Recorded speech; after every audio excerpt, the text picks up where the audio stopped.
Fala, rapaziada bonita! Estamos aqui ao vivo, diretamente de Niterói, diretamente de Santa Rosa. Estamos aqui preparados para mais um bate-papo com o querido Gabriel, que já está chegando aqui. Deixa eu puxar ele aqui para dentro da live. Quem estiver chegando aí, super boa noite, gente. Sejam todos bem-vindos nessa sexta-feira. Vamos lá. Gabriel para dentro da live.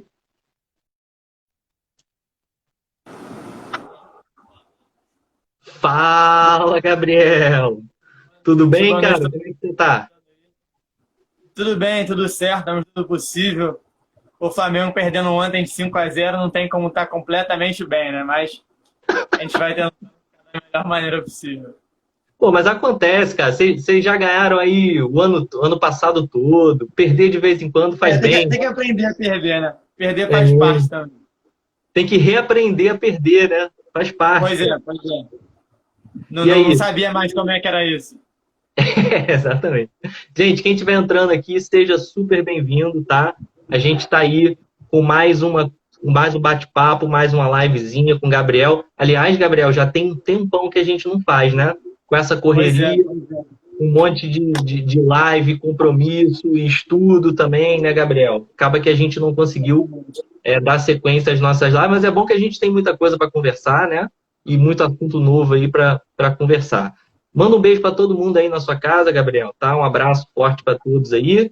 E manda ver. Tudo é impressionante que, tipo, toda vez que a gente vem aqui tem mais assunto pra gente falar e mais assunto extremamente complicado, né? Coisas assim que acontecem e a gente tem que falar de assuntos que normalmente a gente não gostaria muito de falar, mas a conjuntura nos obriga a falar de certos assuntos, né? Então, o pessoal agora já está entrando, boa noite para todo mundo que está entrando, a gente teve que fazer um pouquinho mais cedo, estamos fazendo agora às 6h30, mas como tu estava falando, já está há algum tempo sem fazer, porque esse momento doido que a gente está vivendo não é difícil ter sempre um horário certinho nesse momento esquisito pra caramba, né, que a gente está vivendo. Mas a gente vai tentando sempre conversar sobre os assuntos e trazer algumas coisas legais para a gente debater. Legais entre muitas aspas, né? Porque os temas de hoje, assim, são extremamente preocupantes, são temas extremamente sérios, são temas que assustam e que preocupam. Todas as pessoas têm um pouco de preocupação mesmo com a humanidade, com a vida do ser humano e com a vida do nosso planeta, né? Então a gente separou falar sobre essas queimadas absurdas, criminosas que estão acontecendo no Pantanal, principalmente, mas também na Amazônia.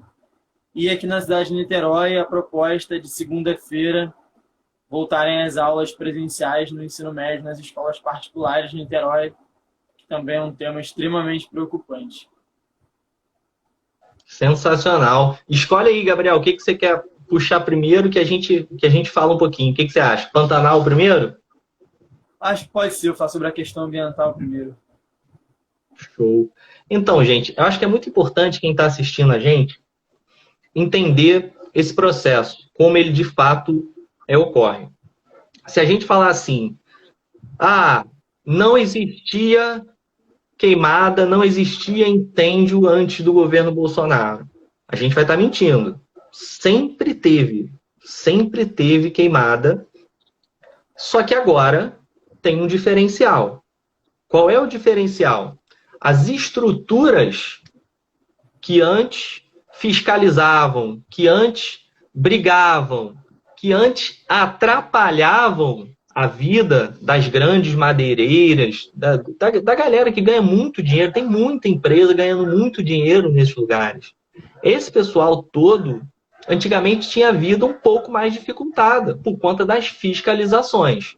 Agora, quando entra o ministro Ricardo Salles, que talvez, Gabriel, e acho que é bom a gente falar isso para as pessoas, a gente nunca teve nada parecido. Antigamente a gente tinha ministro de meio ambiente que fazia discurso bonito para todo mundo, mas que por baixo do pano fechava com as madeireiras, né? Agora não, agora a gente tem algo escancarado. A gente tem um ministro que claramente numa reunião do ministério inteiro diz que está aproveitando a pandemia para passar a boiada, deixando claro que sempre teve isso, só que isso era fechado dentro do gabinete. O cara recebia o presidente, o dono da madeireira, ele sentava no gabinete e falava, vamos negociar que eu vou deixar você desmatar em alguns lugares aí para você continuar ganhando o seu. Agora não, agora é escrachado. Agora o cara chega na reunião ministerial, na frente de todo mundo ali, todos os ministros, e fala, olha, nós temos que aproveitar, presidente, para passar a boiada. E aí eu costumo dizer isso, algumas pessoas me perguntam, e eu costumo dizer, olha, o governo Bolsonaro, ele está dando certo em algumas áreas, tá? Porque o que eu classifico como dar certo, para as pessoas em casa entenderem? Quando você cumpre o projeto, está dando certo. Quando você cumpre aquilo que é para fazer, está dando certo. Então, por exemplo, o governo Bolsonaro está mandando muito bem nas universidades, porque o projeto dele para a universidade era esse. Era arrebentar com a universidade. Ele está fazendo direitinho o papel dele. O ministro do Meio Ambiente está fazendo direitinho o papel dele, porque ele entrou lá para isso. Ele entrou lá para desmatar tudo. Com esse propósito. E o que a gente não pode deixar de fazer, muitas pessoas falam comigo. Túlio, mas você fala muito do Partido Novo.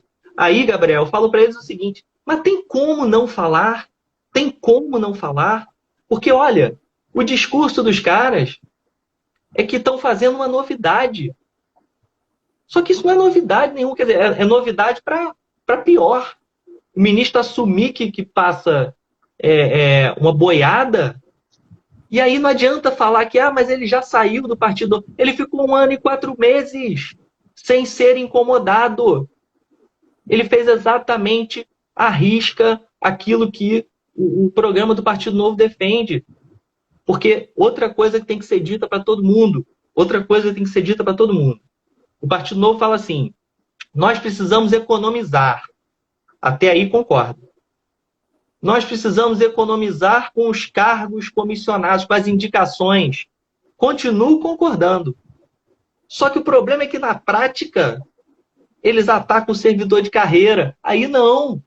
Nós não podemos não podemos economizar tirando recursos do médico de carreira, porque esse médico que vai atender a população que mais precisa. Nós não podemos cortar recursos para tirar dinheiro do professor, porque ele está atendendo as crianças na escola pública. Essa é a diferença. Então, quando a gente fala em economizar, a gente pode economizar, a gente só não pode desvalorizar o servidor de carreira, porque esse vai servir a população, e quem serve a população precisa ser bem remunerado para que a gente tenha serviços de qualidade. Então, essa lógica de sair cortando tudo foi exatamente isso que o ministro Salles fez. Tá? Então, ele é um ministro do Partido Novo. Ele entrou lá e saiu tirando órgãos fiscalizadores. Ele economizou nos órgãos fiscalizadores. E aí, quando você diminui a fiscalização, desculpa, a gente não está aqui na Noruega, a gente não está aqui na Finlândia. A gente tem que fiscalizar, porque se não fiscalizar, as madeireiras vão e partem para cima, para derrubar tudo.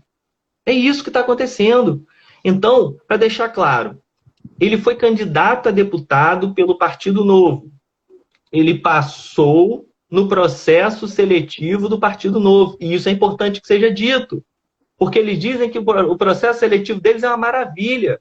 O processo seletivo deles aprovou o Ricardo Salles. Então, que processo seletivo é esse que o Ricardo Salles passou com louvor? Foi candidato a deputado federal, recebeu um convite do governo Bolsonaro e aceitou.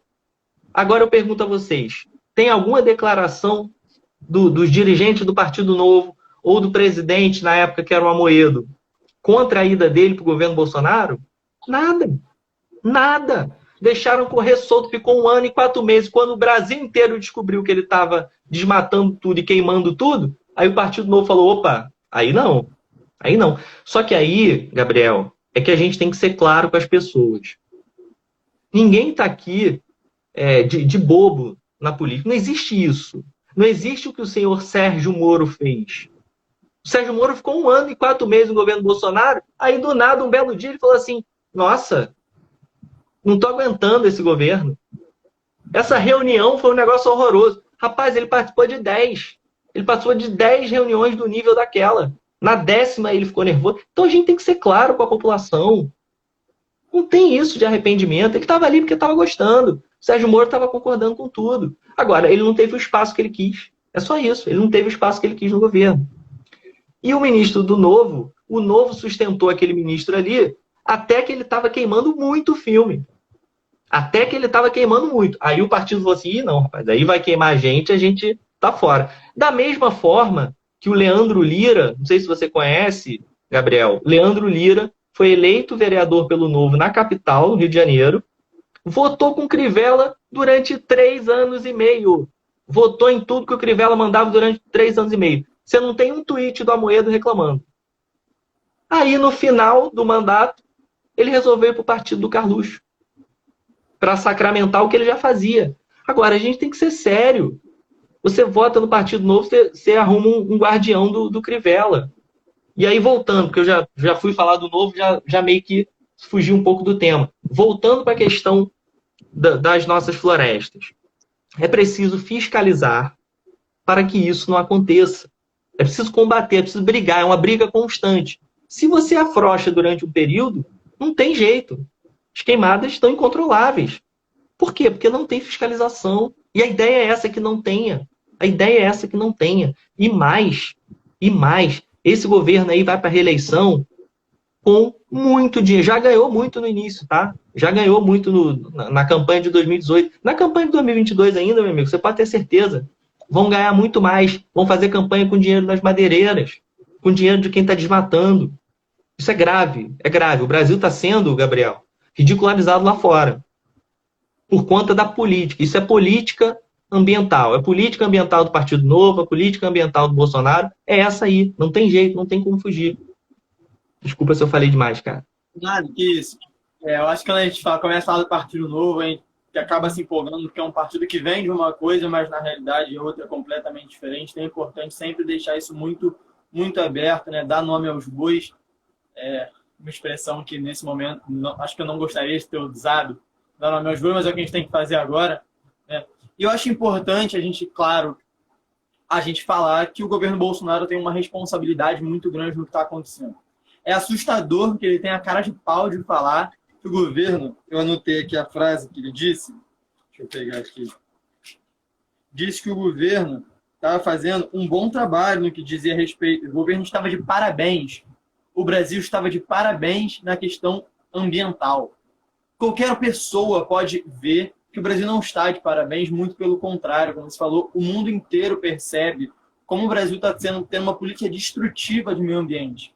Uma política que tem um projeto de destruição do meio ambiente.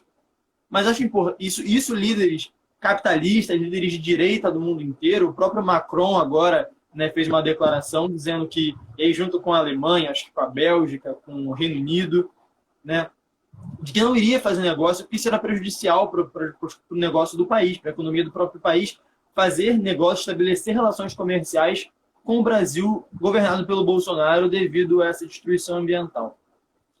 Mas é importante, Túlio, eu acho, um pouco além da questão do Bolsonaro, é claro que a gente tem que apontar muito severamente essa política do Bolsonaro de destruição do meio ambiente, mas acho que isso vai um pouco além. Como você falou no início, essa questão do desmatamento, das queimadas, da destruição do meio ambiente, é uma questão que já vem há muito tempo. É uma questão que ela se estabelece desde que se estabelece o capitalismo. O capitalismo ele vem junto e ele se sustenta a partir da destruição do meio ambiente. Então a gente precisa urgentemente de uma alternativa a esse sistema que é baseado na exploração infinita e restrita dos recursos naturais. Isso é impossível, né? Porque a terra, a natureza, ela precisa de um tempo de renovação dos seus recursos. E o capitalismo não respeita esse tempo. O capitalismo, na verdade, não respeita ninguém, não respeita nada, mas não respeita esse tempo de renovação dos recursos naturais. Então, e isso é interessante a gente pensar, porque a natureza ela tem um tempo de renovação dos seus recursos. Os recursos são base da produção. Os recursos são a base da produção. Então, se a gente não consegue estabelecer uma relação sustentável com os recursos, a gente não consegue estabelecer uma relação correta de produção. Então, a economia capitalista por si só, ela é uma catástrofe. ela é um projeto que tem prazo de validade, o prazo de validade está chegando. Ele precisa se mobilizar urgentemente contra esse sistema. E aí, Túlio, eu peguei 2 livros, eu acho que são essenciais para a gente pautar esse debate ambiental, que é o Ecossocialismo, do Michel Louvi, e o que é o Bem Viver, do Alberto Acosta. Nesse livro do Alberto Acosta, ele coloca uma questão muito importante, que a economia tem que se submeter à ecologia, e não o contrário como acontece hoje. Hoje, os grandes capitalistas, eles acham que a ecologia tem que se submeter aos interesses do capital. Acreditam que o nosso meio ambiente tem capacidade de submeter a essa exploração selvagem que esse sistema impõe ao meio ambiente. Isso é insustentável, né? Então, é muito importante que a gente urgentemente comece a pautar o ecossocialismo, não como uma questão de apenas uma ecologia, né, que não se sustenta, porque a ecologia, ela, às vezes, se enquadra dentro de um reformismo social-democrata. Né? Então, a gente não tem que pautar realmente o ecossocialismo, e também não pode cair num modelo produtivista das experiências burocráticas socialistas, porque continuaram esse desenvolvimentismo que vai gerar um colapso ambiental, já está gerando um colapso ambiental. Então, para a gente conseguir reverter, e é necessário que a gente urgentemente consiga reverter essa destruição completa do planeta que o capitalismo está gerando, a gente precisa rapidamente pautar o ecossocialismo. E aí, Túlio, eu acho que é importante que a gente coloque também a questão do desenvolvimento, do desenvolvimentismo, né? De como isso é colocado como algo positivo na nossa sociedade, mas que está gerando essa destruição. Esse modelo produtivista, desenvolvimentista que é colocado na sociedade, que a gente vive hoje, está gerando a destruição do meio ambiente completa. E aí eu acho importante, né, por fim, pautar a questão da Rede Globo, da mídia.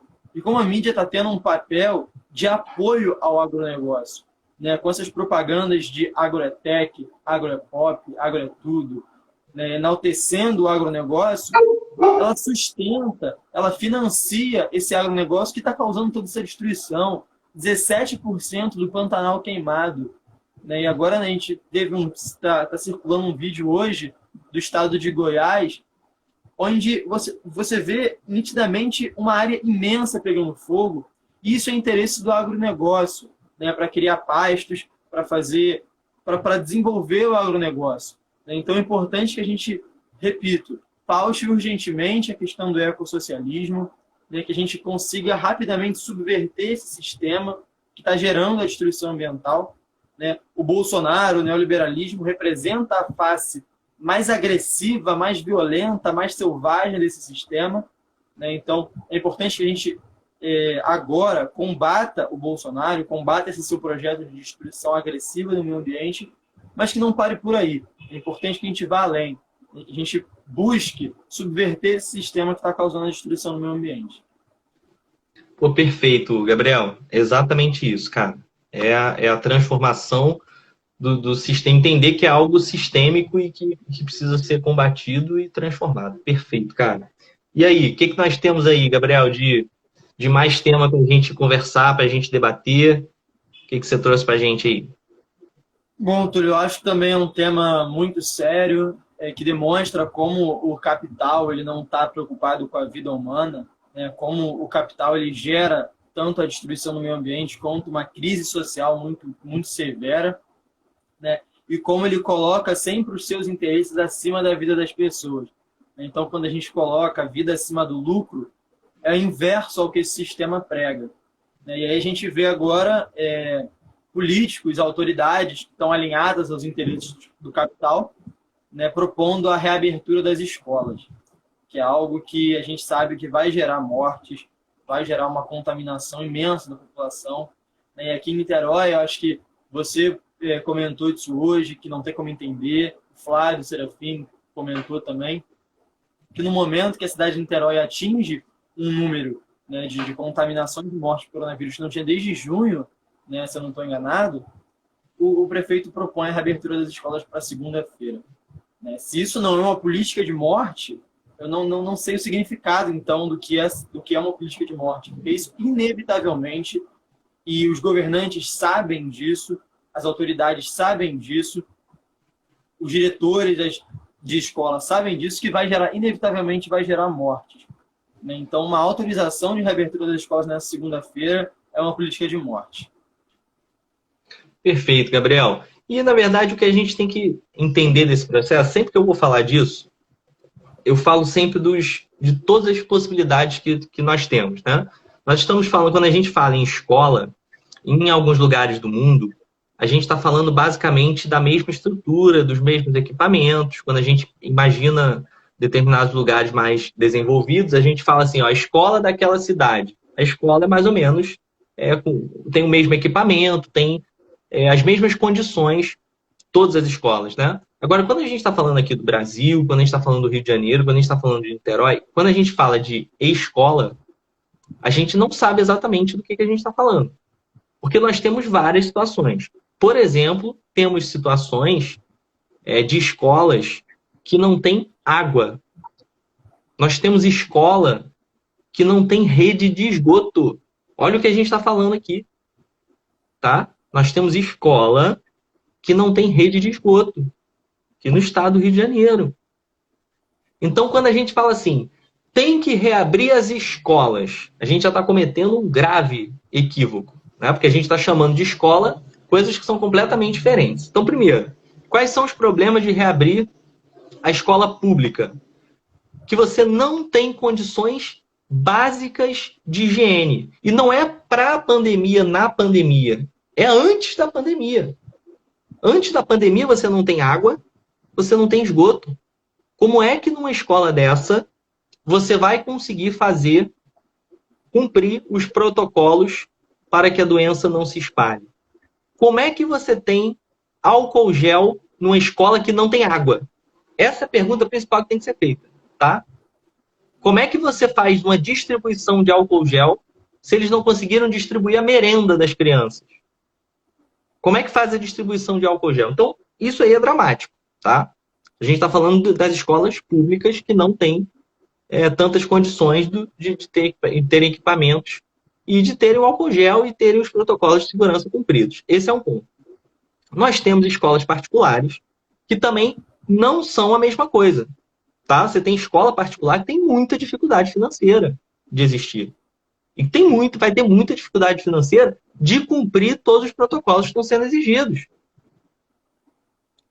E você tem o terceiro caso, que são escolas que têm recursos e que vão investir recursos nos protocolos de segurança. Só que nós temos um problema grave, porque mesmo nessas escolas em que todos os protocolos de segurança vão ser seguidos, nós temos o principal. Qual é o principal? É o comportamento do ser humano. O comportamento do ser humano. Tá tudo perfeito, olha, tem um risco no chão aqui, tem outro risco no chão. Só pode ficar a 1,5 metro um do outro, ó. Tá no chão ali. Tá, mas e quem garante que alguém vai cumprir? Tá no chão, beleza, tá no chão. Tá no chão, tá? Ah, nós vamos fazer uma escala de almoço. E quem garante que as pessoas vão cumprir a escala de almoço? Olha, nós vamos dizer para os alunos que nenhum deles vai se abraçar. E quem garante que vai ser cumprido? Pior, nós temos pais que são negacionistas. Nós temos pais que acham que a doença é uma gripezinha. Então você vai ter na mesma sala de aula crianças ou adolescentes que estão tomando um cuidado redobrado, que estão por dentro de todos os protocolos, e na mesma sala você vai ter criança que não está seguindo nenhum protocolo. Porque a criança, o adolescente, ela segue a linha, a orientação dos pais. Ela segue a orientação dos pais. Se o pai está saindo todo dia, sem máscara, indo para churrasco, indo para evento, por que alguém acha que o filho vai seguir alguma orientação? Então, isso é que é o perigoso. É a questão do ser humano. E mais, mesmo com todos os protocolos, e mesmo que o ser humano queira, esteja disposto, conheça todos os protocolos e vá cumprir a risca, o funcionário vai ter que sair, ou o aluno vai ter que pegar um ônibus. Vai ter que pegar um ônibus. Vai ter que pegar uma van, vai ter que pegar uma barca. E nessa ele vai encostar, ele encosta aqui, encosta lá. E aí a transmissão acontece. Então, mesmo com a capacidade de 30% é muito importante que as pessoas percebam que mesmo só com 30%, a movimentação de pessoas nas ruas vai ser muito maior com a abertura das escolas. E nós estamos numa situação que não dá para brincar. É na mesma semana em que Niterói registra o maior número de mortes por Covid depois de julho. Então a gente não está ainda para brincadeira. E aí eu entro no outro ponto para passar a bola para você, Gabriel. Entro no outro ponto. Qual é a lógica de voltar à aula em outubro, digamos, né, que a aula volte para valer em outubro? Já vai começar essa semana agora, mas vamos botar para facilitar a conta. Outubro. Outubro, novembro, meio de novembro, final de dezembro, está todo mundo de férias. Qual é a lógica se o ano inteiro foi online nas escolas particulares? Qual é a lógica de se voltar um mês e meio e fechar de novo um abraço todo mundo de férias? Qual é a lógica desse restinho de tempo? A gente sabe qual é a lógica. Só que a gente não concorda. E a gente tem que questionar. E a gente tem que questionar. E o que a gente espera do governante é que o governante tenha compromisso com as pessoas. E não com o CNPJ. A gente não pode salvar a CNPJ e deixar a CPF morrendo. É isso que não pode acontecer. Você, Eu Gabriel. recebi outro dia uma foto, né? Tipo assim, as pessoas que estão defendendo a reabertura das escolas nunca pisaram numa escola. Não entendem como funciona dentro de uma escola, não entendem como ocorre as dinâmicas dentro da escola, como ocorrem as dinâmicas dentro das escolas, como os alunos se comportam dentro da sala de aula, no pátio, na cantina, enfim. Não conhecem, não entendem como o comportamento humano não segue protocolos, não segue regras, né? É muito complexo. Então, tudo que a gente pudesse fazer para evitar que houvesse qualquer mínimo risco, a gente teria que fazer. Então, é óbvio que a gente, infelizmente, entende que pessoas estão tendo que trabalhar, médicos se colocam em risco para defender a vida das pessoas, para proteger a vida das pessoas, mas a escola não tem um porquê voltar agora. Não tem motivo, não tem explicação, né?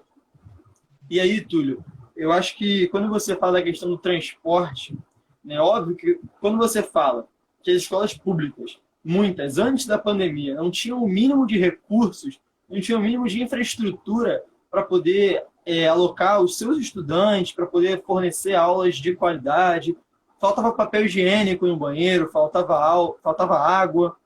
Né? Então, essas escolas é inviável que isso volte a aula nessas escolas, isso é ponto. Nas escolas particulares, como você falou, existem aquelas que também não têm tantos recursos, né? não tem tanto recurso para investir assim nos materiais necessários, nos protocolos necessários, mas como você falou, tem escolas que têm. E essas escolas que têm, mesmo com todos os recursos, existe fator humano, como você falou. Né?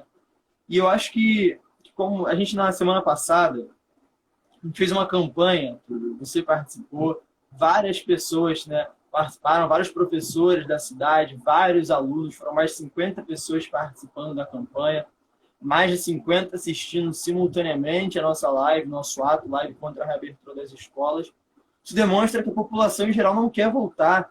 Os pais não se sentem confortáveis em deixar seus filhos voltar para as escolas. Os próprios alunos não querem voltar.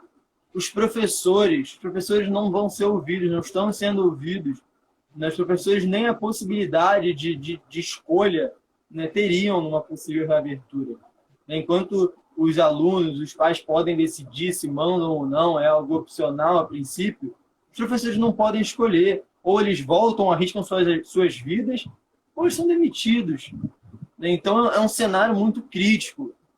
E aí seria importante, seria ideal, né, que o governo fornecesse para essas escolas que estão com problemas financeiros, que podem eventualmente estar com problemas financeiros, fornecesse uma ajuda, né, e não autorizar a reabertura das escolas.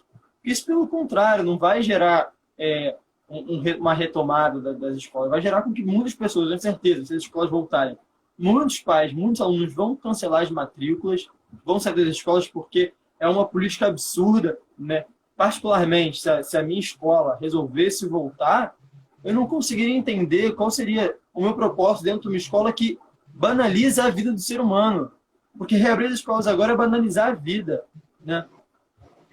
E aí eu acho que quando você fala também da questão do transporte, Túlio, os transportes públicos nessa pandemia tiveram uma redução de frota muito grande, né? Os ônibus, nesse momento, eram para ter sido aumentados, né? O número de ônibus deveria ter crescido na cidade para que não houvesse aglomeração dentro dos ônibus, né? Assim como devia ter acontecido nas barcas, né? Maior número de horários das barcas para poder funcionar e para poder ter menos aglomeração dentro do transporte. O que ocorreu, mais uma vez, servindo a lógica de acumulação de capital, servindo essa questão do lucro das empresas, né? Servindo essa lógica predatória de só estar preocupada com o dinheiro, não estar preocupado com a vida das pessoas, reduz-se a frota dos ônibus, né? Para que se tenha mais lucro, né? Porque, obviamente, teriam menos pessoas nas ruas, a princípio, porque a gente estava em isolamento. Então, eles reduzem a frota dos ônibus, ao invés de se preocupar com a vida das pessoas, fornecendo um número maior de ônibus para que não houvesse aglomeração dentro dos ônibus, né? Então, os alunos, né, voltando, os pais tendo que levar os filhos, os professores indo para as escolas, os funcionários, isso vai aumentar ainda mais o número de pessoas dentro do transporte público, né? Então, realmente é uma política de morte, Túlio, é muito preocupante. Isso tenha sido colocado ontem para ocorrer na segunda-feira, né? A gente precisa se mobilizar urgentemente se a decisão for mantida, a gente precisa se posicionar contra, fazer barulho, para que as escolas realmente não voltem, porque realmente seria um cenário assim, catastrófico, né, no que diz respeito à pandemia do coronavírus na cidade. Sem dúvida, Gabriel. Só complementando, a gente tem escutado muita bobagem por aí ao longo desse período de pandemia, né? Não sei se você viu isso. Espero que você não tenha visto também, que você não tem nada a ganhar assistindo, né? A live do Bolsonaro. Ninguém tem nada a ganhar assistindo. Mas eu assisti um pedacinho que ele disse que esses professores não querem trabalhar. Cara, o cara que chega no meio dessa pandemia e diz que o professor não quer trabalhar, ele só pode estar de brincadeira. Porque eu não conheço um professor que não esteja trabalhando praticamente dobrado na pandemia. E aí, para as pessoas que não são professores, eu explico por quê. Porque quando o professor está no ensino online, ele dá os seus tempos exatamente como ele dava presencialmente. Então, eu, por exemplo, a minha rotina, eu acordo de 7 da manhã até 2 da tarde, todo dia, eu dou aula normal. De dentro de casa, mas dou aula normal. Só que tem algo a mais. Depois que a aula acaba, tem que gravar a aula do dia seguinte, porque a aula não é toda online. Tem um pedaço que é gravado e tem um pedaço que é ao vivo. Então você precisa gravar o vídeo. E gravar o vídeo é um trabalho que a gente não fazia. Os professores tiveram que aprender a gravar. Os professores tiveram que aprender, alguns, a fazer edição. Alguns professores tiveram que aprender a mexer em ferramentas que eles não sabiam. E tiveram que aprender, por exemplo, a mandar atividade, a mexer em site, em plataforma, enviar atividade para os alunos. Então, tudo isso é trabalho a mais que o professor tem. Então, o professor, ele é um dos que mais está trabalhando durante a pandemia. Então, ninguém pode falar que o professor é vagabundo. O professor não está afim de trabalhar. Agora, o que o professor quer é sobreviver. E quer que o aluno sobreviva. E quer que os profissionais da escola sobrevivam. Isso que o professor quer. É isso que o professor quer. Agora, trabalhar, estão trabalhando mais. Estão trabalhando muito mais. Agora, o que a gente tem que ter em mente é o pensamento tem que ser coletivo. Acho que essa é a dificuldade maior, Gabriel, das pessoas. Entendeu? As pessoas, elas tomam decisões e jogam as opiniões dela pensando basicamente no próprio umbigo. No próprio umbigo. Então a gente tem que fazer, as soluções são soluções coletivas. A gente tem que tomar decisões coletivas. A gente precisa olhar o outro. A gente precisa olhar todo mundo. Qual é a situação de todas as escolas? Qual é a situação de todos os professores? A minha tá boa, então eu fico quieto? Não, a questão tem que ser avaliada como um todo. tá? Então é muito importante entender que, número um, professor trabalha mais em casa do que fora, do que no colégio. O professor trabalha mais em casa do que no colégio. Esse é o primeiro ponto fundamental, importante, tá? E quando o professor diz que ele não se sente à vontade de voltar, é por um motivo simples, porque ele está prezando pela vida das pessoas. A gente quer que as pessoas sobrevivam, as pessoas que a gente gosta, a gente quer que elas sobrevivam. É isso que a gente quer. Túlio, eu acho que primeiro tem uma pergunta aqui sobre a questão da praia. Eu acho que é um ponto que a gente pode comentar também. Eu acho que entra, né, nessa questão. Primeiro, muitos professores, como você falou, Túlio, tiveram que aprender de uma hora para outra a mexer nessas plataformas. Eu tenho professores que nem estão comigo nesse ano, mas que são mais idosos, que me ligam, perguntam se eu tenho como ajudar de alguma forma, porque eles realmente não sabem, não tiveram esse preparo, sabe? E é algo que, assim, foi imposto de uma maneira muito abrupta e sem dar uma possibilidade, né, a qualquer professor. E isso gera também, né, às vezes, por exemplo, eu acredito que você tem uma facilidade maior de mexer com essas coisas na internet. Então, o que você demora, às vezes, 1 hora para fazer, os professores mais idosos, como eu falo, demoram 3, 4 horas. Né? Então, é ainda um trabalho maior. Né? Então, é realmente muito triste, muito preocupante, muito... Sabe, Túlio, eu não consigo mais entender como ainda tem pessoas que conseguem apoiar o presidente Bolsonaro, sabe? Eu não consigo mais enxergar isso. Eu acho que teve um momento que a gente pôde entender um contexto que fez com que várias pessoas apoiassem o Bolsonaro, mas hoje, no que ele se apresenta como presidente da República, é impossível acreditar que algumas pessoas ainda continuem o apoiando. Falando sobre essa questão das praias, eu acho que a gente tem que analisar diversos fatores. Primeiro, a gente está numa pandemia há 6 meses. Né? É algo assombroso, é algo assustador, é algo que a gente nunca passou antes. E aí eu acho que tem 2 questões muito centrais, né, nessa questão. Primeiro, Túlio, como você falou, é a questão do egoísmo. Essas pessoas que estão indo à praia, muitas delas entendem que apenas o seu bem-estar é o que importa.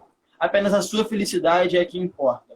É um pensamento que foi sendo cultivado durante muito tempo e que hoje gera cenas como a gente está vendo agora nessas praias lotadas, porque as pessoas entendem que eu estou em casa, não estou bem em casa, eu vou sair e tudo bem se isso for gerar mais mortes, porque eu não vou morrer, porque eu não sou grupo de risco, porque eu tenho histórico de atleta, coisas desse tipo. Eu acho que isso é um ponto. Mas um outro ponto, Túlio, é que realmente é muito difícil chegar para um trabalhador que está de segunda a sexta-feira trabalhando, se expondo, se colocando em risco, né? E falar para ele, não, agora no final de semana você tem que ficar em casa, tá? Você não pode sair não, você não pode se divertir. Como eu vou falar para um cara que ficou de segunda a sexta trabalhando, se expondo, que ele não pode se divertir no final de semana? É uma questão muito complicada, sabe? Então eu acho que todas aquelas pessoas que estão podendo ficar em casa, que continuem, que se esforcem. Eu acho que está chegando um momento que fica mais difícil. Então, aquelas pessoas que estavam em isolamento ferrenho, sair uma vez para ver alguma pessoa que está com muita saudade, a gente, né, isso acaba desenvolvendo muitos problemas, né, psicológicos, emocionais, que a gente tem que se atentar a isso também. Né? Mas, ao mesmo tempo, a gente tem que pensar no coletivo, como você falou. A gente tem que pensar que o mundo todo está passando por uma pandemia e o Brasil num cenário muito pior do que quase todos os países do mundo, se não todos. Né? Então é importante que a gente entenda esses 2 lados. Aquelas pessoas que podem, que estão em casa, que tentem continuar o máximo possível, que elas entendam que elas estão tendo um papel, Túlio, de salvar vidas. É importante que a gente fale para essas pessoas que estão ficando em casa que elas estão salvando vidas, que elas estão tendo um papel fundamental na história da humanidade, de não causar um número expressivamente maior de mortes. Né? Agora, aquelas pessoas que estão tendo que trabalhar de segunda a sexta, se expondo ao vírus, convencê-las de que elas não podem sair no final de semana para se divertir, realmente é uma tarefa muito difícil. Então, ao mesmo tempo que a gente tenta compreender a gente tem que falar que é um absurdo as praias estarem cheias como estavam, né? É algo que vai gerar uma contaminação muito maior, inevitavelmente. Mas é importante, eu acho, sempre entender, tentar buscar compreender todos os lados, sabe? Perfeito, Gabriel. Acho que é isso mesmo, cara. É questão da gente. Tem algumas questões, por exemplo, que eu acho que são, por exemplo, a questão da. Alguém comentou aí a questão da saúde mental, a questão da saúde do corpo, né? Tudo Olha, rapidinho. eu acho que o cara quer sair para dar uma corrida com as proteções, né? É uma coisa. Agora, o que a gente está falando aqui não é a saída para dar uma corrida. É o cara ir para uma festa. Oi. Eu acho que esse comentário aqui agora, não sei se está vendo, aqui na periferia não tem quarentena nenhuma. Eu acho que isso é uma coisa que a gente, desde o início, tinha que ter colocado, e a gente colocou desde o início, né, que a quarentena não estava chegando na periferia. Que quando os globais falavam fica em casa nas suas mansões, era muito fácil. Né? Agora, dentro da periferia, essa quarentena realmente não aconteceu e não está acontecendo. Desculpa, Túlio, só porque eu achei ele um comentário importante da gente falar, mas desculpa aí, pode continuar. Não, perfeito, perfeito, Gabriel, isso mesmo. Eu tô com um pouco de dificuldade de te ouvir. Não sei se a galera tá te ouvindo bem. Eu tô com dificuldade, mas eu tô conseguindo pegar. Mas tá vindo baixinho. Então, eu acho que a questão é justamente essa. A questão de você tem que fazer um esporte, tem que fazer um esporte. Agora, o bar lotado, qual o sentido de ir para um bar lotado? Qual o sentido de ir para uma boate? Eu não consigo entender isso. Qual o sentido de lotar a praia? Então, assim, eu acho que a gente pode fazer, sim, determinadas movimentações que são saudáveis para a gente. Por exemplo, eu tenho cachorro, eu preciso andar com cachorro. Eu ando todo dia com cachorro. Eu ando às 11 horas da noite. Eu sei que não vai ter ninguém na rua. Então, assim, tem que fazer alguma coisa agora. Eu acho que não pode confundir você dar festa em casa, convidar todo mundo para ir para tua casa. Então, essas coisas são complicadas. Eu acho que nessa pandemia, no geral, Gabriel, a gente teve uma demonstração muito forte das pessoas de egoísmo, infelizmente, né? E de pessoas que, sem necessidade nenhuma, fizeram aquilo que estão a fim de fazer. Isso é muito complicado, né? A gente, enquanto sociedade, mas eu acho que a gente tem que até, Gabriel, fazer uma crítica mais aprofundada, né? No sentido de que a nossa sociedade se tornou, com o passar do tempo, muito extremamente individualista, né? Então a gente foi num crescente de individualismo, e eu acho que a gente mostrou claramente isso, o que a gente já desconfiava, nessa pandemia. Nessa pandemia. Quando a pandemia, assim que a pandemia estourou, você teve a quantidade de gente que foi para o mercado, não sei se você lembra, comprando caixas e caixas de álcool gel. Mas caramba, qual o sentido de você acabar com o estoque de álcool gel sabendo que o próximo, sabendo que o outro ser humano vai chegar ali e não vai ter álcool gel e a sua casa vai ter 60? Será que uma pessoa se sente bem com isso? Sabendo, olha, fui no mercado e garanti 60 vidros de álcool gel para minha família. Mas vai faltar para o outro. Será que a pessoa se sente bem com isso? Então é uma questão que não deveria ser falada. Não deveria. Não é necessário, talvez me expressando melhor aqui, não deveria ser necessário você falar, porque é uma coisa óbvia. É uma coisa óbvia. Olha, se você pode contaminar um parente seu, então você tem que cuidar de você e da sua família. Então a pessoa vai para uma boate, para uma noitada e volta com a mãe idosa em casa. Então eu acho que a gente falhou. Eu acho que a gente falhou, tá? E enquanto construção de sociedade. Eu queria muito, Gabriel, que a gente saísse da pandemia reflexivo. Quando eu digo a gente, eu não estou falando nós dois. Estou falando da sociedade no geral. Tá? Eu queria muito que a gente saísse dessa pandemia fazendo reflexões. O que tipo de sociedade a gente quer para frente? Porque o que a gente viu durante a pandemia foram cenas muito chocantes, muito graves, tá? Cenas que mostram que a gente está longe da sociedade que a gente imagina, que a gente sonha. Mas isso não pode deixar a gente, pelo contrário. A gente tem que estar animado Túlio, agora eu não estou te ouvindo muito bem. Não, não estou ouvindo. O pessoal está ouvindo? Coloca nos comentários se está conseguindo ouvir.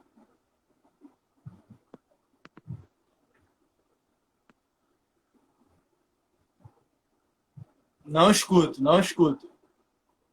A voz ficou baixa. Dos dois, o som sumiu. E dos dois.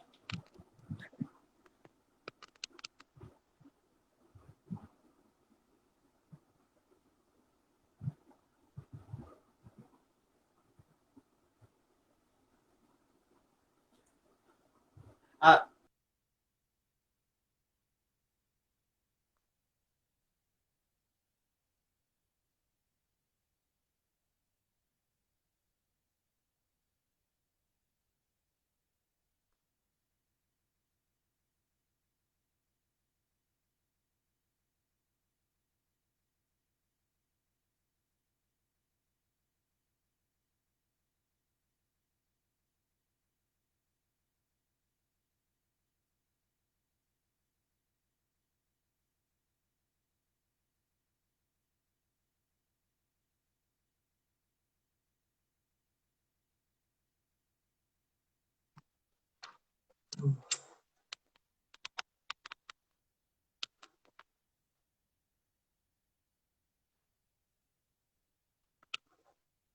Pois é,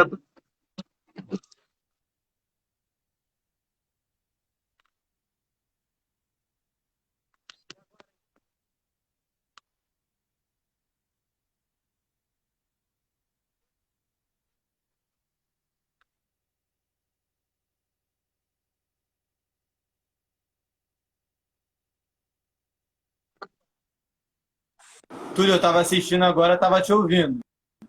Estava conseguindo ouvir bem. Agora não estou mais escutando.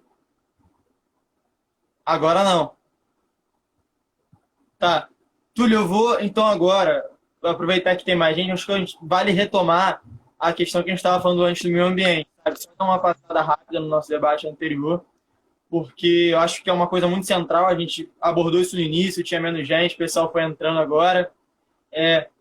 A gente estava falando que, além do presidente Bolsonaro e do seu ministro ter uma postura de destruição do meio ambiente, uma política, um projeto de destruição e devastação ambiental, isso vai muito além. Né? Isso tem que ser entendido como não uma política de governo, mas como um sistema que a gente vive que é pautado na destruição do meio ambiente, né? Que é pautado na exploração dos recursos naturais. E aí, eu acho que a gente precisa, enquanto sociedade, desenvolver um sistema que possa subverter essa lógica atual de acumulação restrita do capital e de exploração infinita de recursos naturais que são finitos, né, que a gente tem que entender isso. E eu acho que a gente precisa urgentemente pensar um novo modelo de sociedade que seja pautado na questão da sustentabilidade. E aí eu não vejo como possibilidade de se pautar uma questão ecológica dentro de um sistema capitalista. Né? Porque eu estava falando antes que a gente tem que submeter a economia à ecologia, e não o contrário. Hoje em dia, os grandes capitalistas, eles acham que pode submeter a ecologia à economia. Isso é impossível, né? Porque os recursos naturais, eles são a base da produção. Se a gente acaba com os recursos naturais, a gente acaba com a produção. Então, esse modelo de exploração do capital e exploração dos recursos naturais, que não permite uma renovação dos recursos, né, que não permite uma renovação sustentável que a natureza faz por si só, ela é insustentável. Né? Então, está levando a uma catástrofe ambiental.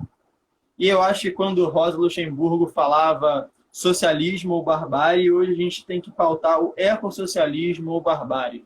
Um modelo que coloque o debate ambiental no centro. Né?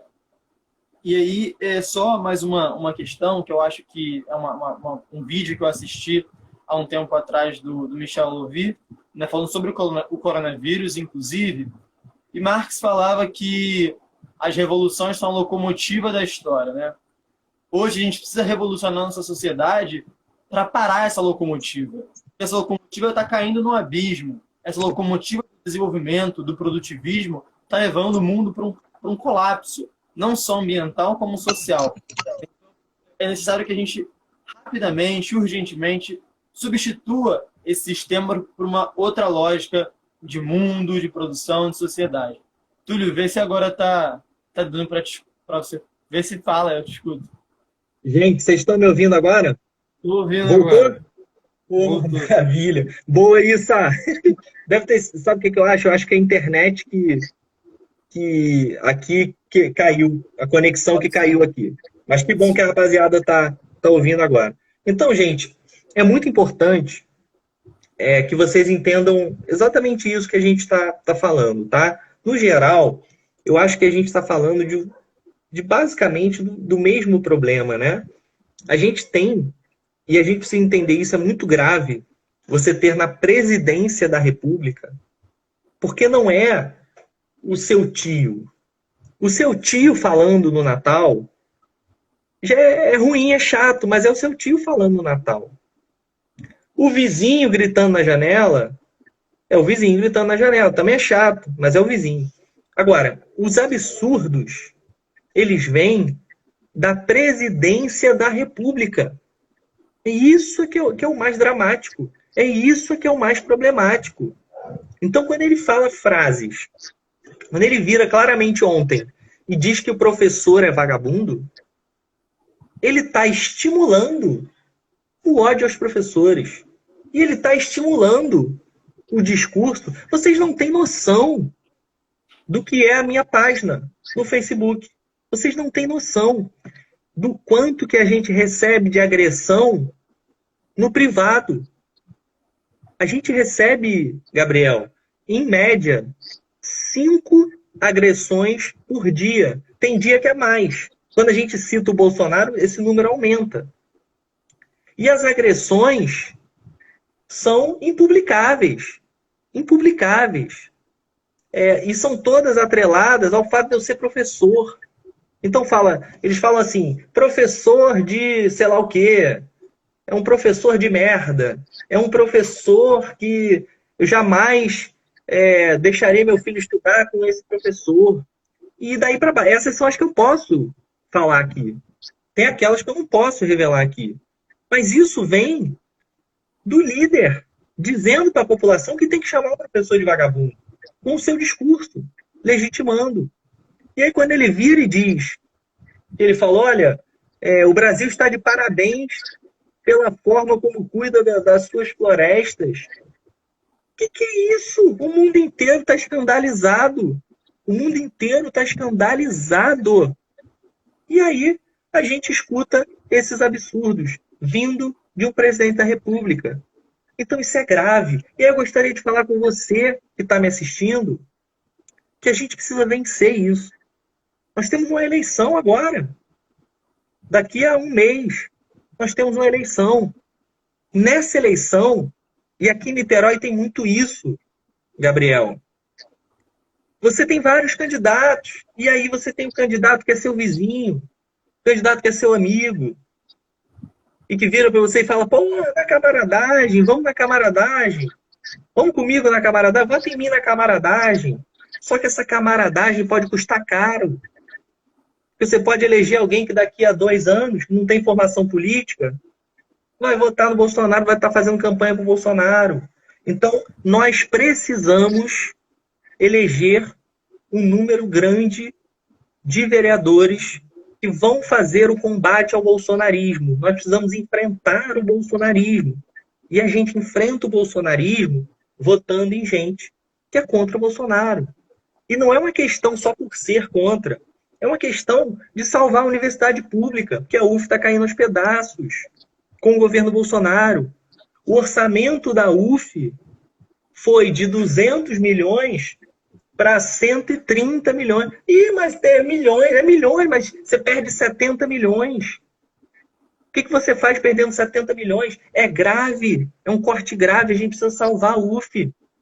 A educação também passa por cortes sérios. Os institutos federais, o Pedro II, todos eles sofrendo com cortes.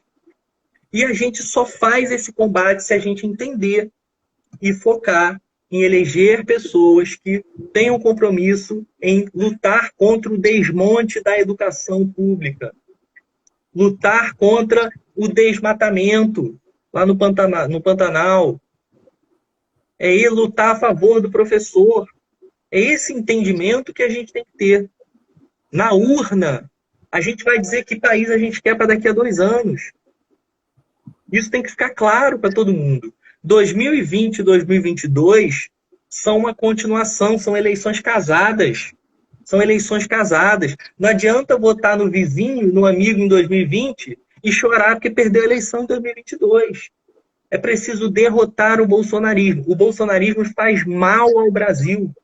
O bolsonarismo faz mal a Niterói, faz mal ao Rio de Janeiro, faz mal à educação, faz mal à universidade.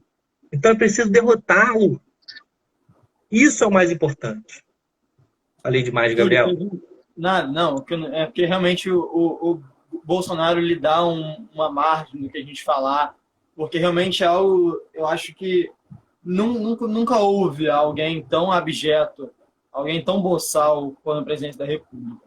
E teve um comentário aqui, Túlio, não sei se você chegou a ver um vídeo do Bolsonaro, falando com uma menina de 12 anos que ela começou cedo, debochando. Túlio, isso é surreal, Túlio, sabe? Não tem como entender uma pessoa que fale o que faz, que fale o que ele fala, né? E continuar na presidência da República. É inadmissível. E eu acho que quando você fala da questão central das eleições de 2020 agora, como um início, né?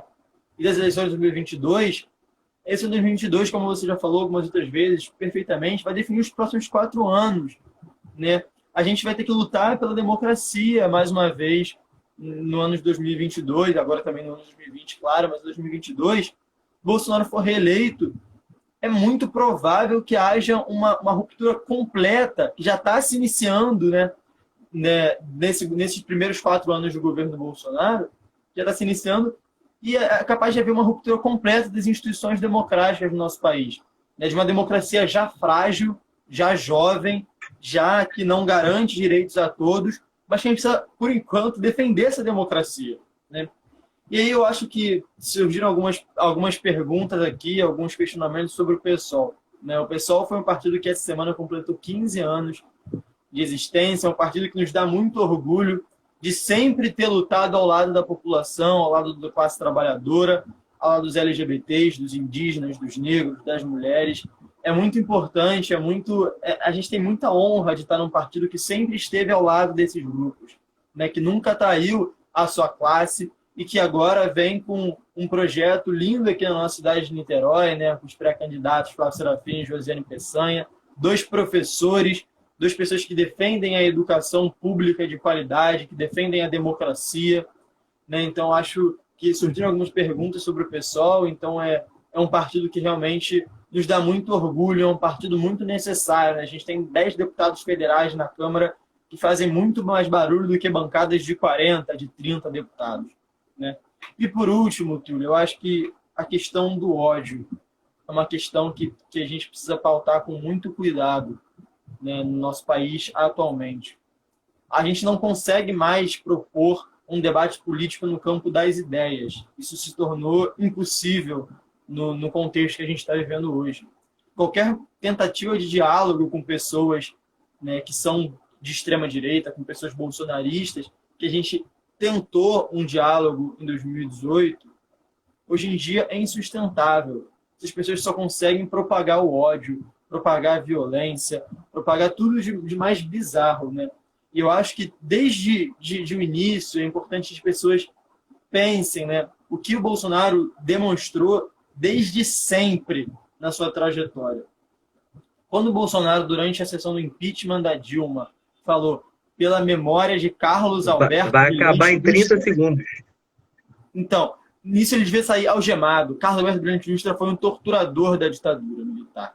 Então, é importante que a gente pense o que é o Bolsonaro e o ódio que ele alimenta na população. Perfeito, Gabriel. Gente, muito obrigado a todos vocês por terem acompanhado o nosso bate-papo. Valeu, Gabriel. Tamo junto. Gente que assistiu a gente, ó.